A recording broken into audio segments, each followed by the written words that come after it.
Hello, everyone. Welcome back. David in History for the Ages here. I've got another very important topic I want to talk to you guys about. Those of you who know me know I've been teaching history at a college for over 25 years, those of you who follow me, and I have a lot of lectures covering the whole kind of history of Israel and the rise of anti-Semitism. I already have a video explaining, why anti-Semitism, and I'll leave the link in the description explaining, why historically there's been so much anti-Semitism. But I thought it's really important working on a college campus and being aware of what's going on to try to explain why have colleges become kind of this epicenter of anti-Semitism. And this is not just something that came out of nowhere, right? I recently saw a poll where 67% of adults, 18 to 24-year-olds, actually said that Jews are oppressors, that they oppress other people. And just because, they're Jewish. And that's clearly an anti-Semitic viewpoint of things. And there were other numbers in the poll that were very sobering. And so when I see numbers like this, and this was in December, this poll was in December of 2023, if you're watching this a little bit later, when we're seeing this is why is it that bad? Why is there this problem among this demographics of 18 to 24-year-olds? And a lot of it comes from what's going on in academia. So I've got a list here. I'm going to kind of go through all of these, explain them, talk about why I see this rise of anti-Semitism. And I think the first one is, that old saying, hate always comes from ignorance. And there is a tremendous lack of Holocaust education, education about the Middle East, education about Israel that goes on even before students get to college in the seventh, eighth, ninth, high school level. It's not there. I regularly get students come into my classroom who can't tell you how many Jews were murdered in the Holocaust or don't even know the Holocaust happened. They can't name one concentration camp. Almost none of my students even know what the word Zionism means, right? They have no clue what it means. And so when you go on TikTok and you go on these little places and they call Zionist all these horrible things, which it's not if you actually know what Zionism is, and I have a video explaining Zionism as well. I'll leave that in the description also. Then you kind of get that, hey, all these attacks just don't make sense. But there's just a lot of historical illiteracy going on many topics, but on this one, it's really profound. And I think that's at least one reason you see a rise of anti-Semitism, because these students come in, they either don't know things or they're getting little things off the internet. They'll refer to Jewish people as white colonizers, and it's like, do you know all Jewish people aren't even white? Do you know the long history of the Jewish people in Israel? And so they just don't know the history. So I think that's where a lot of it comes from. Another issue I think that drives anti-Semitism on college campuses is this kind of false narrative of all morality being based on power. Now, what am I talking about here? Those of you who work on college campuses, who have gone to college campuses, this isn't new. For a very long time, college campuses have what, I can almost call like a Marxist-like looking at the worldview of things. There's those who have power and those who don't. And those who don't have power are being oppressed by those who do have power. Now, if you look at the Jewish community historically, Jewish community people are successful. Jewish people have done well. There are reasons Jewish people have done well, and I cover this in my other video on why anti-Semitism exists. And so this leads to envy. People see the Jewish people as being, the stronger, more successful. They're not, a group that is a quote unquote protected class. So because they've done so well, people falsely again think of all Jewish people as white. I can't tell you how many times I've heard that, but you can go to Israel and you see people of Jewish background who have every shades in color. So I think there's that. And in terms of the political events, when you see things going on in Israel and the war with Gaza, people say, well, look, Israel got a big army, Gaza's got a small army, therefore, the people in Gaza must be the oppressed. Well, it's a simplistic way of looking at things. Think about the end of World War II. Obviously, the Allies were a lot stronger than the Nazis by the end of World War II. But no one looked at it and go, yeah, poor little Nazis. Nobody thinks that way. So I think that's a bit of the issue as well. Another idea that I think drives a lot of it, and I know a lot of people on college campuses are not going to like this one, but I've ruffled a few feathers saying this, and I'll keep saying it because it's a fact. It's DEI programs, diversity, equity, inclusion programs, which, I want to be clear, it doesn't mean everything DEI does promotes anti-Semitism. Now, there are a whole other issues of DEI that I have, grading for equity, which I think actually hurts the people it claims to help. But the problem is within DEI, I have seen countless examples of DEI programs promoting, endorsing anti-Semitic speakers and events. And when people challenge me on this, I point them to what is called the Amcha Initiative, and you can go and look on this website.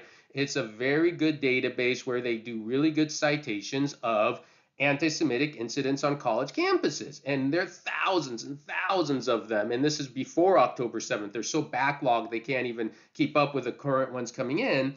And sadly, you will see many of them are driven by things that were sponsored by DEI programs.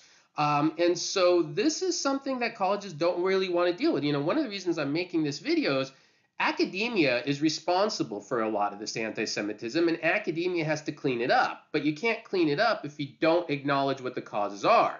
And a lot of people in academia don't want to touch this because some, this is what they really believe. And frankly, I know this as well from the inside. There's a lot of money involved in DEI programs.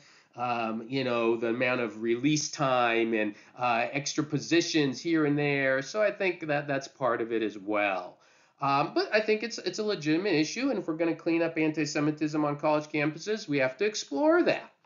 I think another issue, and we saw this, any of you watched the hearings that took place when the presidents of Harvard and Penn and MIT went to Congress, is the silence of college presidents when it compared to other groups that have faced discrimination.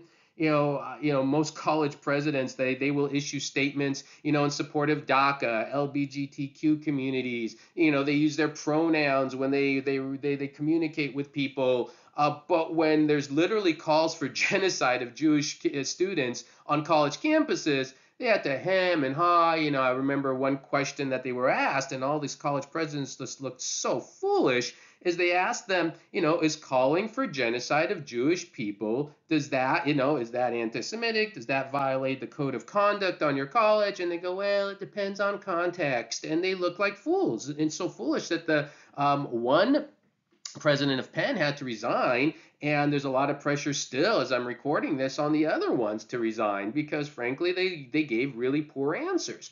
So I think a lot of the silence has emboldened a lot of what we see going on. The next one's an interesting thing that you see. It's something called intersectionality. Now, I put a definition up here. I'll put my glasses so I can read this well. The idea that when it comes to thinking about how inequalities persist, categories like gender, race, class are best understood as overlapping and mutual rather than isolated and distinct. And you can see, where I got that definition from.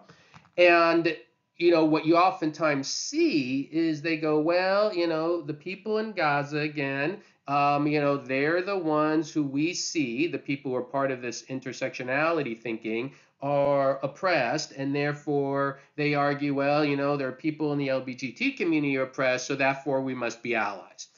That one especially makes no sense. And to the credit of a lot of people in the LGBT community, they were all like, guys, this doesn't make sense. What are we doing? Because somebody from the LGBT community to side with Hamas instead of Israel, and we see this occasionally, if you know anything about, again, the history, it comes from history illiteracy, you go to Israel, gay pride parades happen, people can be openly gay, no issues. You go to Gaza, West Bank, or for that matter, most other Middle Eastern nation, and you come out as a homosexual, there's a good chance you're not going to be living. There's a very good chance you'll be killed just for simply coming out as a homosexual. So I think that's a factor as well, that too many people kind of grip onto this, it's on my team, so I can't condemn it, and I can't condemn anti-Semitism because I don't want to go against this other group that I'm already kind of connected with. So I think that might be a bit of a problem. And again, all of these things by themselves don't do it. I think it's when you combine all this together.